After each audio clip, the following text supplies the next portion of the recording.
This is Sergeant Dave Matthews at gmail.com with the Remember the Fallen podcast on KLRNradio.net, in which every Thursday night I will be voicing for our veterans into infinity. I'm back with vengeance after the survival instincts of an 8-ton rollover accident in the Parwan province of Afghanistan in 2004, where I lost my 19-year-old gunner, Brandon J. Wadman, who was sitting right next to me.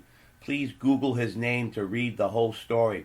I emerged from a pile of hurt soldiers on Old Kabul Road and returned to the States with even a more enduring tale of perseverance.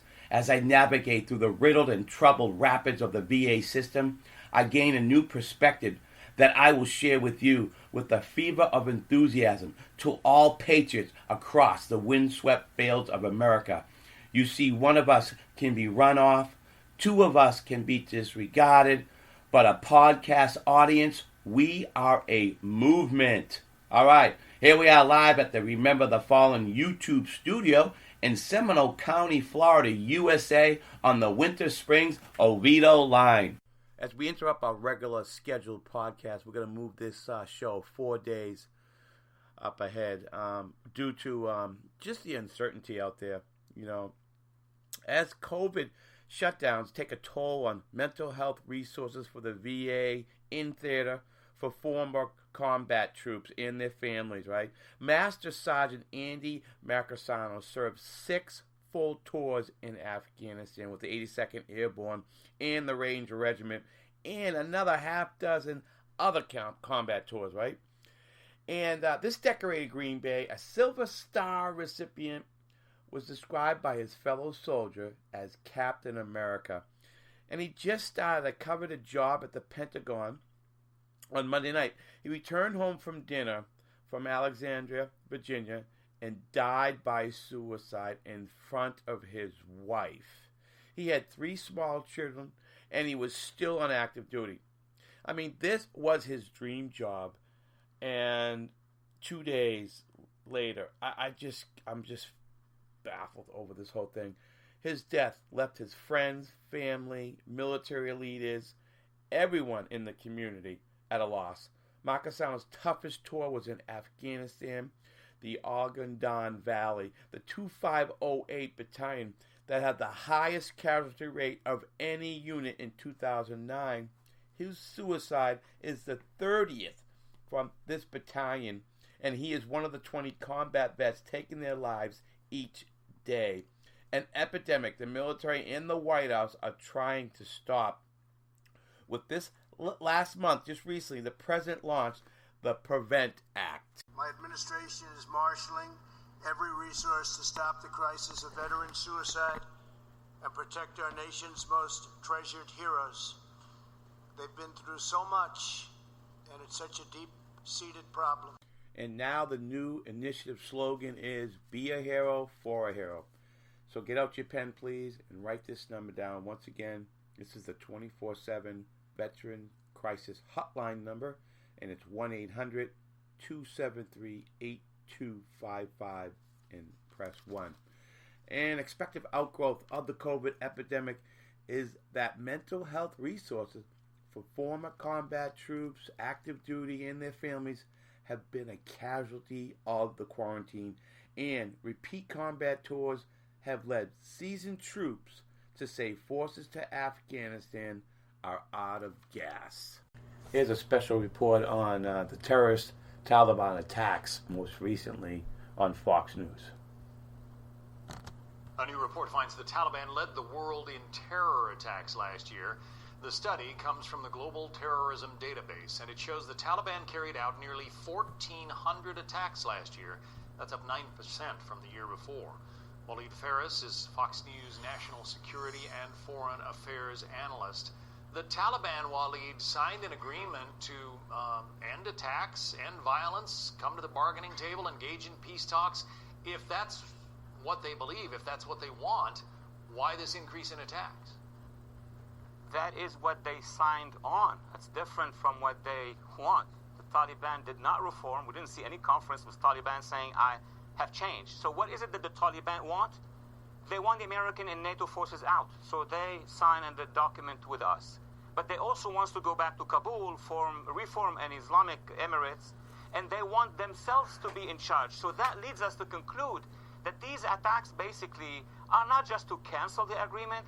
They want to show other jihadists, ISIS and others, that they are real jihadists, that they are fighting despite the signature, and that's how the Taliban wants to come back to Kabul. Well, the United States obviously has been pushing for peace talks. Does this suggest that it's all folly? Look, if you want to look at the actual agreement, makes sense. It's an agreement where we would withdraw and there would be a government plus the Taliban. The problem is the previous decades of American policy, especially the last 10 years, including the 8 years of the previous administration, nothing was done to strengthen civil society. That's how you begin. So now the administration is faced with this reality, which is the only option they have. I'm not sure even that option we still have. In Foreign Policy magazine, this disturbing headline, it says, "Resurgent Taliban bode ill for Afghan peace." And then the subhead, 4 months after the U.S.-Taliban deal, the militant group is growing and growing bolder, while its al-Qaeda ties remain. We have just a few seconds, but it doesn't sound like 20 years of war has accomplished anything with regard to the Taliban. We've accomplished in the first few years the removal of the Taliban, the establishment of Afghan government, as Afghan army and security forces. It's the many years where we did not engage the Afghan people that are now producing this return of the Taliban. So it's always the people. If you don't work with them, we're going to always have consequences like these. Families and friends, military leaders of Captain America, Andy Mackersano, and even veterans across America are just so baffled over the suicide of Andy. Could it be reports like this, or the toppling of veteran memorials, or what's happened to this country right now could be something that snapped? There was an article that came out during Christmas, kind of hidden article, I think, and it was in the Washington Post, and it was the Afghanistan papers. Do you remember seeing that? A trove of documents that are touted to reveal that senior U.S. officials failed to tell the truth about the war in Afghanistan, making rosy pronouncements they knew to be false and hiding unmistakable evidence the war had become unwinnable. While there is certainly an argument to be made that the documents failed to establish widespread and coordinated misdirection and deliberate deceit, many people will never make it past the sensationalistic headline, the first paragraph, or a 280-character Twitter take on its conclusions. Much in the way massive confirmation bias led to poor decision-making and the characterization of progress for leaders in Afghanistan, for those who already wrestled with the part they played in America's longest war, like Andy, or felt they lost a loved one needlessly, like Andy. This has the potential to crystallize and exacerbate pain, grief, anger, shame, guilt, and distress. The unfortunate reality is damage was done the moment the headline hit the news cycle, and probably most deeply to those who are already struggling. Now my next guest is Pastor Nate, we call him. You might remember him a few podcasts ago. He's a retired Army Staff Sergeant living in Central Florida, and he's launching Combat Ministries. So Nate, Pastor Nate, how did you feel when you first read about Captain America, Andy Mackersano, died of suicide? Did it hit you like a ton of bricks? Not only did it hit me like a ton of bricks, it's still hitting me right now because it's sad. Because when you look at this man's age, he wasn't an older man, he was a young man. He wasn't even 35 yet, and he was a family man. He was somebody's son, somebody's husband, somebody's brother. I'm still grieving over that myself right now. I'm shocked. Right. I mean, a lot of us, family, friends, military leaders, even veterans across the country are still in shock over this. He had the dream job.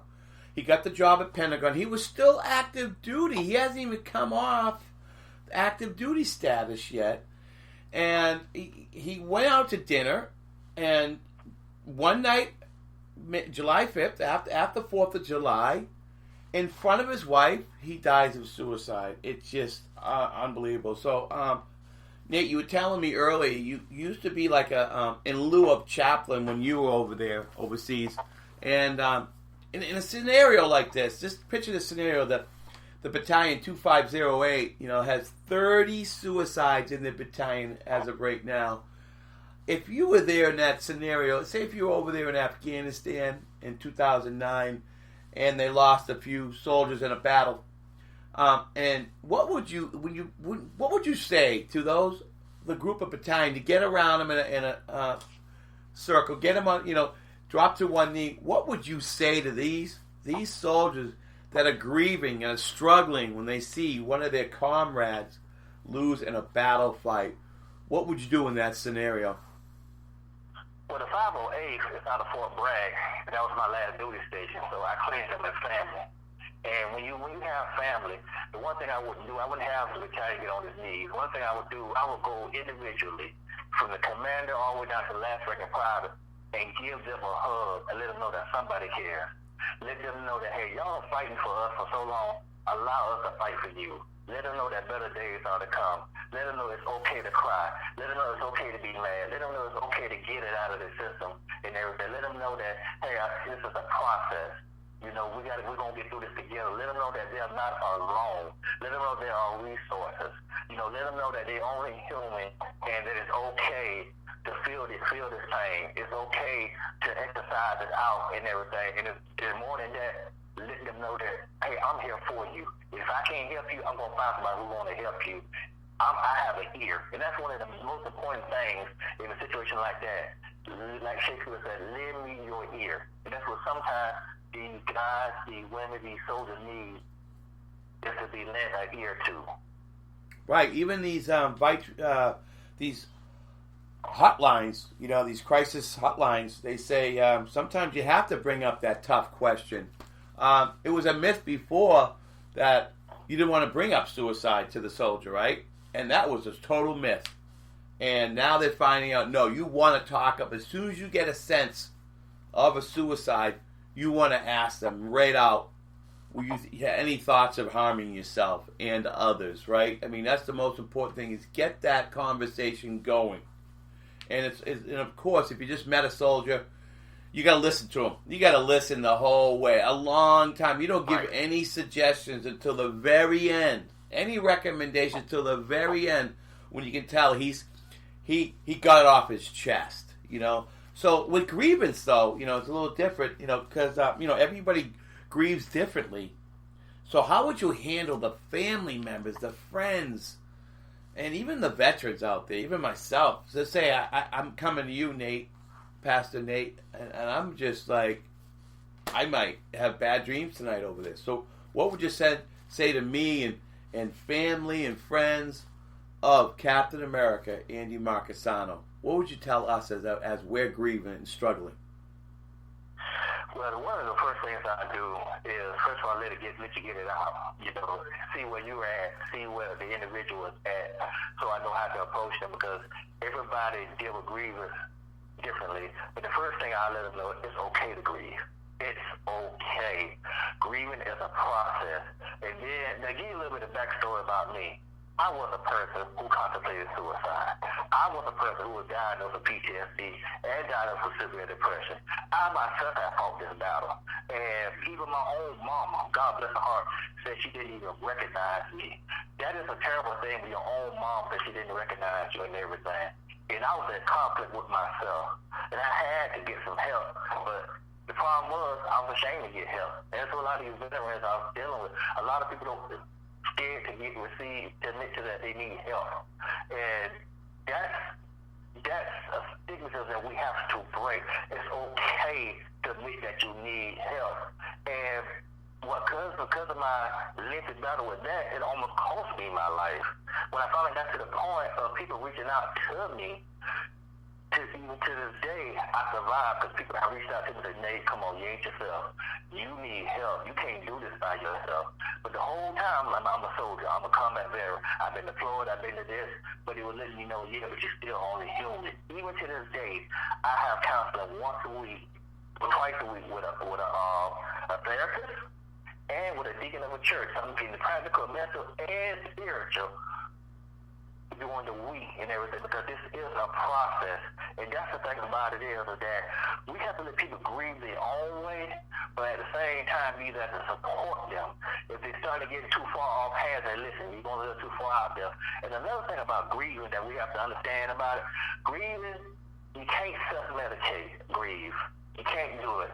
And what I mean by you can't self-medicate, because you're submerging the person that's hurting under medication. You just submerge that person enough where they can function. But the pain and the hurt is still there. The pain, just think about an open wound. You have to leave that wound open for the air to hit it so it can start to heal. That's the same thing when it comes to grieving. We have to be open and get this stuff out of us so we can start to heal. But we have to be there to show them that, hey, you do matter. We do love you, and we're going to support you no matter what you do. Even if they go out there and do something stupid or anything like that, you still love them, because that's what we do with our kids and everything. Let them know, hey, that wasn't cool what you did, but you still there to support them. And that's the biggest problem right now that a lot of these veterans are feeling, that there's no support and there's no understanding. So I'm challenging all veterans today to do, hey, let's do a communication check. Let's call somebody that you know, hey, you good? Hey, you good? Hey, you good? If you good, I'm just checking up on you, and remember, I love you, you need me, I'm there for you. That's how we're going to be able to deal with this grief, by talking and starting dialogue. I believe that as well. Even the VFW, you know, we're the VFW, and they're all in isolation now because of COVID, and we were starting to put a team together of calling our oldest members, you know. We started the process, and then this COVID uncertainty happened again, and so we basically put it off because we don't even have meetings now. But once we get back, what's one of my main goals is to reach out to the older veterans that are in our membership base and ask them how they're doing. You know, right now I'm with Team Rubicon, and what Team Rubicon's doing right now, I call it the Cloverleaf check. And what they're asking you to do in the meantime, until this COVID passes, they're asking you to reach out to your neighbors, the one next to you on both sides across the street, and ask them if they need help. So I've been doing that. I've been helping my older neighbor next door with just little things, you know, take his paper in for him. I cleaned out his pickup truck one day. It took me 2 hours. He was on vacation. He came back home to a clean pickup truck, you know. Then I cut back a palm tree around his back sliding door. It was in the way. Little things like that. And so we got to reach out, exactly, especially to veterans during this time. And I definitely agree with that. So let's start doing that, audience out there. Make that phone call. A text is not going to do it. They want to hear your voice, especially the older veterans. They're not texting. They're not emailing. They're not on social media. They need a phone call and a knock on the door. Don't you agree, Nate? Oh, not do I agree. I insist. One of the things that was bothering my spirit today, you know, when we hear the word veteran, and I was challenging people to put a face with a name when it comes to a veteran. When you put a face to it, then it becomes, then you be able to see a person. When you see a name, that's what it is to most people, is a name. That's somebody's husband. That's somebody's son. That is somebody's daughter. That is somebody's sister. And we have to understand that there was somebody's family member before they became soldiers, Marines, airmen, sailors, Coast Guard, or police officers. They were somebody's family member prior to that. And the one thing I don't want to get lost, we got a lot of, like with the protests and the COVID-19, there is a pandemic within the veteran community with these suicides. We're losing 2 million a day. This is what combat ministry was formed on the basis that we would leave no man behind. We're going to fight for those who serve and everything. And we have to get to the point that we are willing to talk about it. Like you said, let's start an outreach program. Let's go out and check up on each other. Like you said, text is not going to do it and everything. Some people need to reach out. I seen a movie called Thank You for Your Service.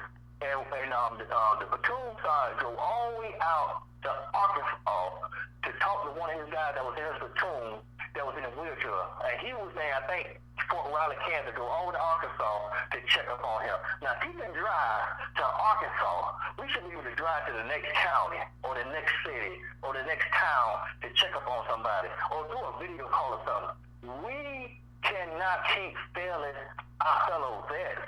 It's not the country as a whole failing them, but it's the country as a whole is oblivious to what's going on because it doesn't affect them personally. And we have to make this a personal matter to everybody to protect those who have served because they bring it home a lot of hurt, a lot of pain, and they're expected to still carry their everyday lives like nothing is going on. And that is the hardest.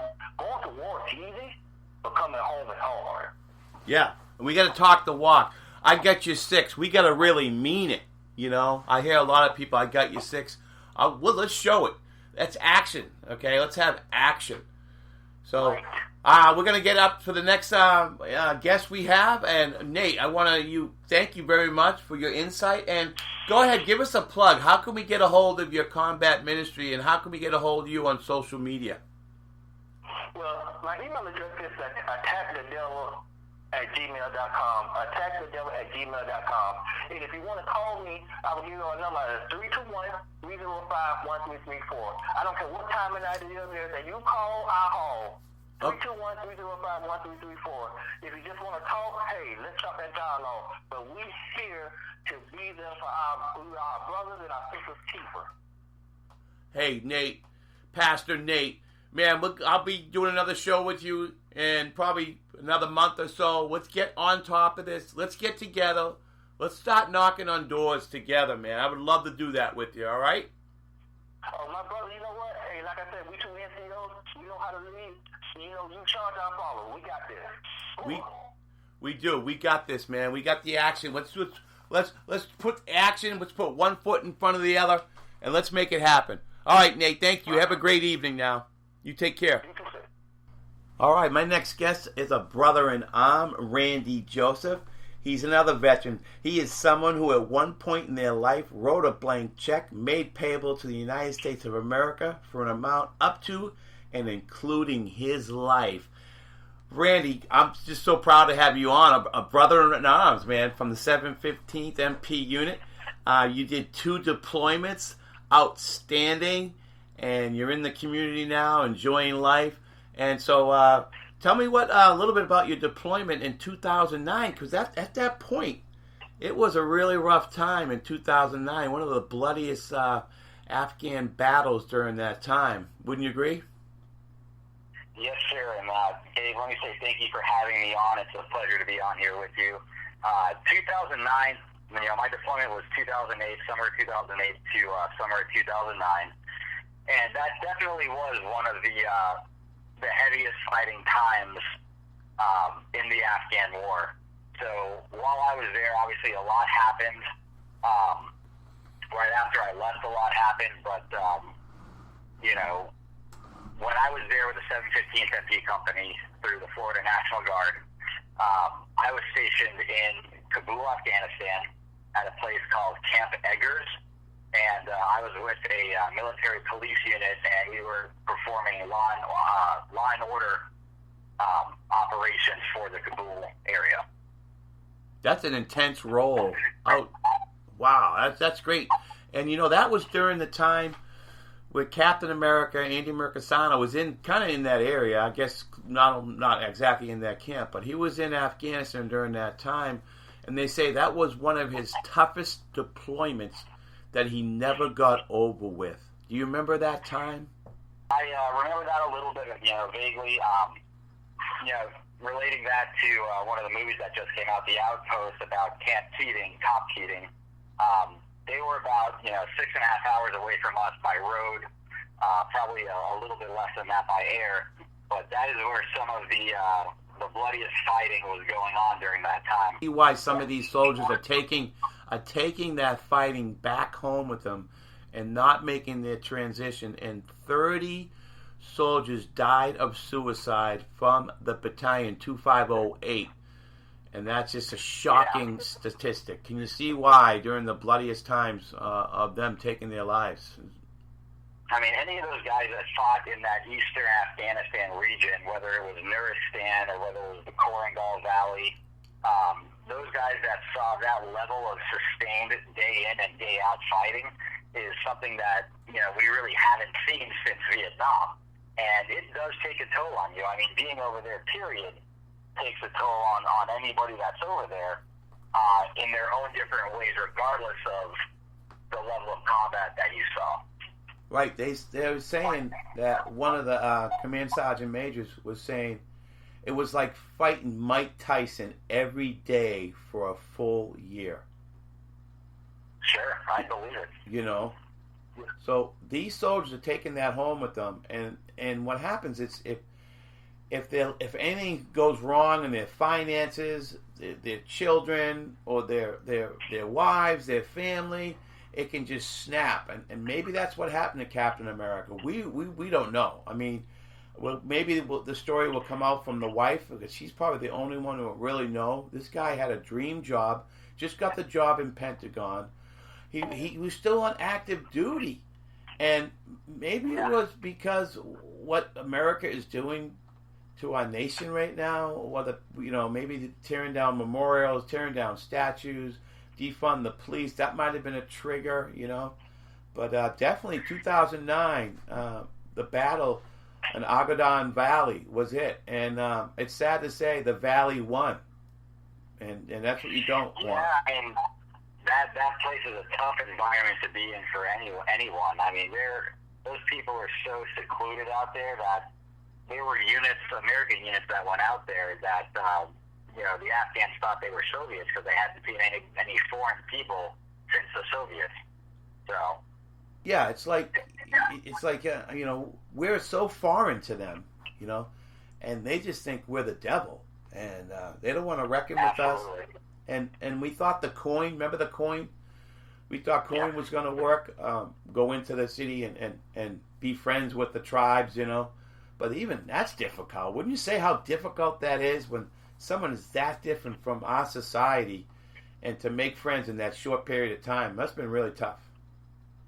Well, I think it's made harder more so in Afghanistan because in Afghanistan you have different regions throughout the country, and even in those regions, as they're broken down, you're breaking it down by clan, by tribe, by sect. You know, even in Nuristan, where Keating was, you know, that was a very interesting area I was reading. You know, there were 4 different sects in that area with 3 or 4 of their own different languages. So, I mean, that brings in a lot of different problems that need to get solved in order just to deal with those. Right. Yeah, I can imagine just trying to. I'm following a guy right now. He's just doing a great job. He is working with Chaos right now, and I'm gonna do a show on him, trying to get him on next to do the show. But he was basically trying to talk with the tribals, trying to do the best he could. You know, at one point we had our actually names on our caps. Do you remember that? They put our names Arabic on our caps. Do you remember that? Yeah. That was. I had a name tag made while I was over there, and it was I wore it on my body armor. It had an American flag, an Afghan flag, and it had my name, and it had my name in Dari under it. Wow. What do you think of that approach? When they can actually call your name, because when they can call your name, your defenses go down a little bit. It's especially if they had a American accent. They could say, Joseph, Sergeant Joseph, and you could put your weapon down. So what do you think of that approach, having your name and Dari on your cap and on your uniform? I mean, I think it depends on the area that you're in and knowing your environment. It goes to knowing who you're dealing with.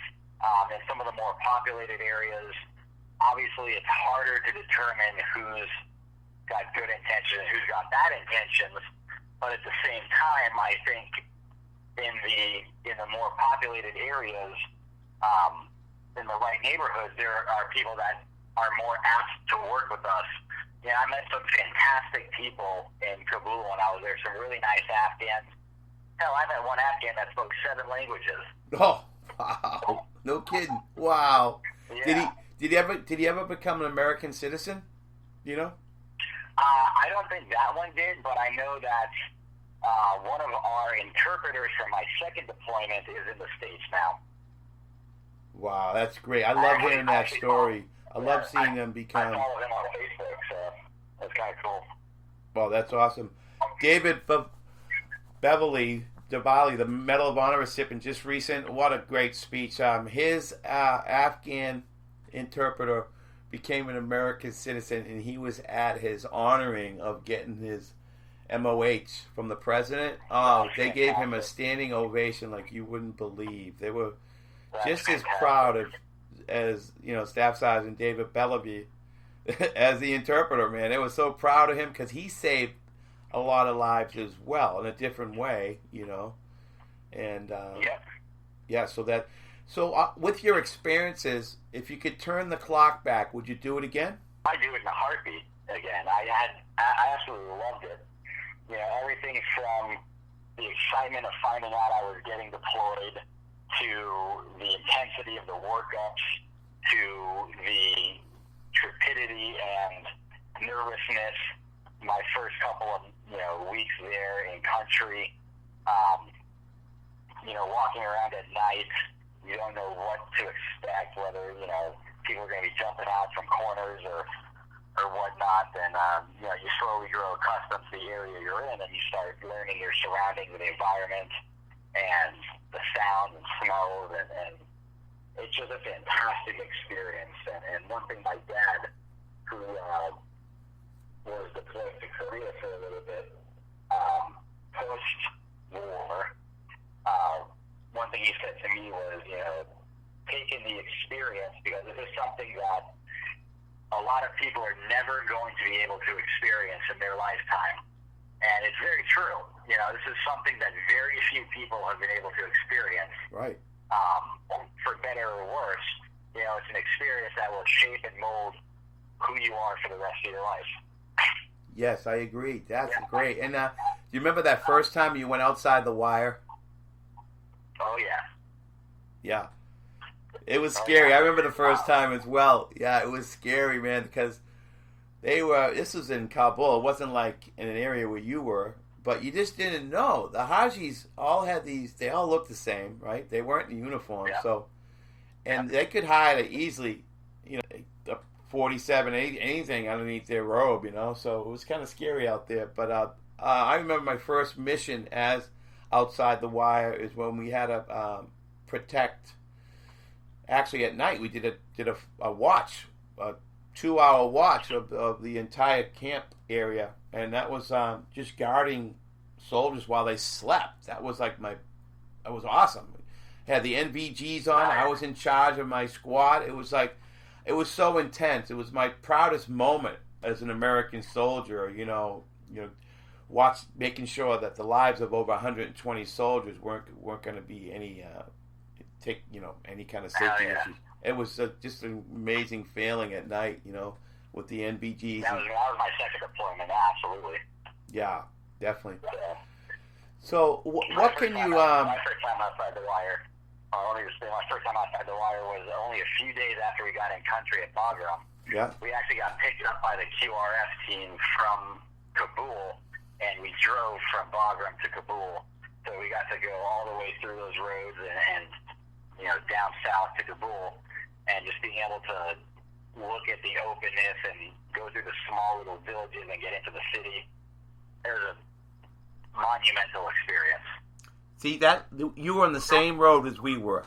So we were on that same exact road, Old Kabul Road, and about halfway, do you remember seeing some Soviet checkpoints, like old checkpoints that looked like the Soviet left behind? Do you remember that areas? Yep, I do.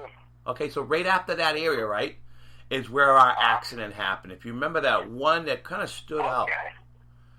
And just to tell you the story behind it, because it took a year, because there was so much controversy about it, I guess she did avoid a landmine. So they went back and they did find a landmine in the area where she swerved and avoided, because that's why it was human error, and she flipped us at going 55 miles per hour, right around 50 to 60 they say. She flipped us. Yeah. And she was on suicide watch for a while because I was in the same medical hold with her. She was on the second floor. I was on the fourth, and she was on suicide watch, man, because she was, of course, devastated like we were. We lost a 19-year-old gunner. You know, Brandon J. Wadman. Google his name, people, and 19 years old. You know, the youngest. You know, Randy. I'm the oldest in the squad, and he was the youngest, and they took his life instead of mine because he was right next to me, you know, and 1 minute he's there, and then the next minute, you know, I never saw him again, you know, and I had to do the eulogies. Go ahead. That's tough, man. You know, one thing I learned from both of my deployments is that there's no rhyme or reason to who goes, when they go, how they go, you know, and you can't live your life with what ifs or, you know, questions. You have to go out and actually live your life. I mean, on my second deployment at Bagram, 4 people died at a bus stop with a rocket attack. And, you know, coming back from their shift, they were at a bus stop and a rocket hit. And, you know, it's unfortunate. You just can't predict when these things are going to happen. Right. So the next day, did you guys have a Battlecross Field memorial set up? Guys at the bus stop there? Yeah. If you remember, back in the day at Bagram, they used to do not a parade, but kind of like a procession from where the morgue was to the airfield when they were taking soldiers to fly out of the country that had been killed. I think one of the worst things that happened is they really stopped doing those, at least by the second time I was in country. Because I went to a few of those during my first tour in 08 or 09, but I didn't see a lot of them while I was on Bagram in 2013, 2014. Yeah, when you really see the battle, when you really experience the battlefield cross of your gunner, that's when it really hit, you know. And doing the eulogy, that was a tough one. And I mean, for me, the one that hit me hardest was January 17th, 2009. Was right after the VBIT attack on our base in Kabul during my first deployment. A roughly 300 or so pounds of explosive in a car took out a diesel truck while we were refueling and an up-armored Suburban, and it unfortunately immediately took the life of one soldier, and another died later on from wounds received during that engagement. And that was one of the most character-building, shaping, molding experiences of my life. But yeah, we did have the Soldier Cross and the memorial right after that happened, and that was an emotional time for all of us. So how you doing now? How was your transition back into society? I know I had a tough 3 years, but eventually I got back. But how was your transition back, Randy? Coming back from being overseas, after the first deployment, there were a few things I didn't like, large crowds or sudden loud noises, things like that. Coming back from my second deployment was a little more rough. I would get angry a lot, angry very fast. It was in a relationship at the time, and it was not the healthiest place to be. So yeah, I mean, I did come back with some PTSD from I think from the combined 2 tours. And I did Afghanistan, and I'm not afraid to say that to the listeners here. Yeah. Well, we thank you for your service. I know PTSD, it's hard to avoid any type of PTSD, especially when you were so close to so many situations. So I took the PTSD, they went through all that. I was 4 out of 11. So actually, I'm not like rated as with PTSD. I'm more of a TBI because I'm called second syndrome. TBI is when you get 2 explosions within 30 days, which I had. So I had an AT4 go off without my earplug. We had a dud go off. So we had to wait an hour to clear it. And then I go grab my AT4 and walk it down the hill and stuff. And there it goes. A bounce and my earplug comes out. And the instructor was supposed to, one thing they're supposed to do is make sure you have your earplug in. And nope, he didn't verify I had it in. And it was my back blast ear on the right side, and boom, oh my God, Randy, for 2 days I was like ringing like for 2 days, and they told us no one goes on sick call, no one. So I'm like, okay, all right, I won't. I'm a team leader. I got to take care of my troops, so I didn't go to sick call. And then I got the accident 3 weeks later in Kabul where I got knocked out. So they call that a second syndrome. And that's when the TBI kicks in. So, yeah, I have TBI, but I don't really have PTSD. So do you have a portion of PTSD, Randy? I think I'm actually pretty well over it. I mean, sometimes I don't like large crowds or sudden loud noises and whatnot. It'll kind of affect me that way. But for the most part, I'm better than that. Back after my second deployment, I mean, it was sudden loud noises, large crowds. There was a time I was in a meeting at school at UCF, and we were on the first floor in a classroom, and somebody dropped a book on the second floor, and I almost dove under the desk, just because it startled me that much. Yeah. Another time I was sleeping, and I lived close to a highway, and they were doing some construction, and they started jackhammering, and it sounded just like a machine gun. Oh, my God, yeah. I can imagine. Which didn't, that woke me up in a sweat. And then I think the final straw for me during that time, before I sought counseling and all that, was I would just get angry at my parents. I would drive to my girlfriend's house, and I would get angry and work myself up on the way there about what she was going to do when I got there. That would make me angry. And it wasn't healthy for me, for her, for anybody. And so, I started talking to somebody. Yeah, that's great. See, you're strong. That's strong. I'm so glad you did that. We all do it eventually, and we just need more soldiers to do that. So if you could give advice to a soldier, because we're ready to put this thing in the can, if you could give the advice to a soldier right now who's struggling, what kind of advice would you give him, Randy? If you're struggling, talk to somebody. Find a friend, find a battle buddy, find a chaplain, find an impartial person who can get you help. Talk to somebody. It will help you in the long run. You will feel better. It will save your life. It will save your relationships. Talk to somebody. Well, I thank you for your service. 2 deployments, Randy. I am so proud of you being your friend, being a brother-in-arms, being at the same unit. And just glad to be your friend, man. Thank you for coming on to our show, Remember the Fallen. And it's going to air tonight. I'm telling you, I'm going to air it in 30 minutes because that Captain America story, people need to hear more of it. So we'll be being on air in about another hour. I'll have it up and running. All right. Thank you again, Randy. We'll talk to you soon. Thank you. Take care, bud. Pleasure being on. Thank you, Dave. You're welcome. Bye-bye. All right. It's getting 0 dark 30 for this show.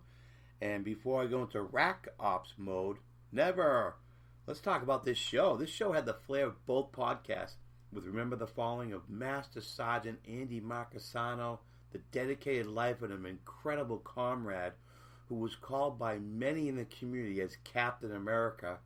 Then you have 2 soldiers, actually 3, including myself, giving tips of wellness, how to transition, grieve, and basically telling you guys out there, nobody grows, learns, advances on the couch. We all are struggling in different ways, but we are also faced with opportunities. So let's take action. Quote, if you want to know who you are, don't ask, act. Action will delineate and define you. End quote. Yep, Thomas Jefferson.